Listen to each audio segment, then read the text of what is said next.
আপনি ভাবুন, ভাবতে শিখুন।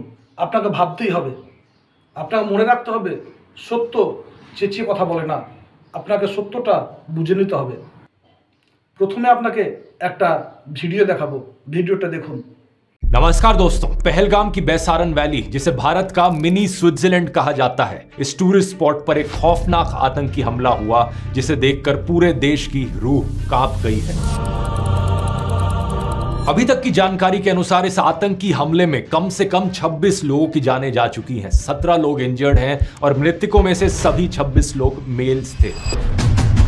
इस हाई ऑल्टीट्यूड लोकेशन पर केवल पैदल या खच्चर पर बैठ के पहुंचा जा सकता है, इसलिए रेस्क्यू ऑपरेशंस के लिए हेलीकॉप्टर का इस्तेमाल किया गया, जबकि लोकल्स खच्चरों की मदद से इंजर्ड लोगों को वहां से वापस लाए। अपनी भाबुन कम से कम 12 टूरिस्ट को पहलगाम हॉस्पिटल में एडमिट करवाया गया और डॉक्टर्स ने कहा है कि अब ये 12 लोग स्टेबल कंडीशन में हैं। इस आतंकी हमले में लोगों को उनके रिलीजन के आधार पर टारगेट किया गया। एक विक्टिम मुस्लिम थे, सैयद आदिल हुसैन शाह, जो पहलगाम के ही लोकल थे, वहां खच्चर चलाने का काम करते थे। इनके अलावा एक क्रिश्चियन थे और बाकी 24 लोग जो मारे गए वो सब हिंदू थे, जो अलग अलग जगह से आए हुए टूरिस्ट थे। অবশ্যই আপনি ভিডিওটা দেখলেন এবং যে সমস্ত ভাই বোনেরা হিন্দু ধর্মাবলম্বী আছেন তাদের রক্ত চরমভাবে তেতে উঠবে, এটাই স্বাভাবিক। তারপরেও আপনাকে ভাবতে হবে। ভাবনাটা কি? প্রশ্নটা আসছে কেন, প্রশ্নটা উঠছে কেন, ভাবছি কেন, ভাবতে বলছি কেন? এর মূল কারণ হচ্ছে এই, পাকিস্তান থেকে কিছু সন্ত্রাসবাদী, কিছু উগ্রপন্থী কাশ্মীরে এসে ঢুকে, কাশ্মীরে ঢোকার পর এক একজনকে জিজ্ঞেস করা হয়, তুমি কলমা পড়ো, তুমি কোন ধর্মের?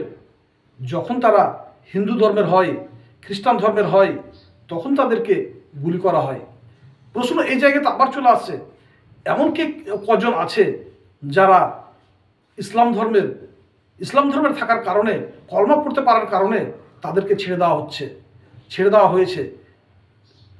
ভালোভাবে খেয়াল করলে দেখতে পাওয়া যাবে এই ধরনের ঘটনা একটিও ঘটেনি।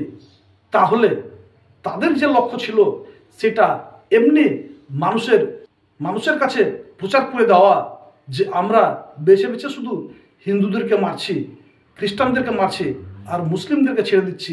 এর ফলে মানুষের মধ্যে উগ্রপন্থীর মাথায় মনে কি ভাবনা আছে সে ভাবনার প্রচার করার জন্য একজনকে গুলি করা হচ্ছে আর তার স্ত্রীকে ছেড়ে দেওয়া হচ্ছে, যেন প্রচারটা গোটা ভারতবর্ষ জুড়ে হতে থাকে এবং ভারতবর্ষে এমন একটা পরিবেশ তৈরি হোক।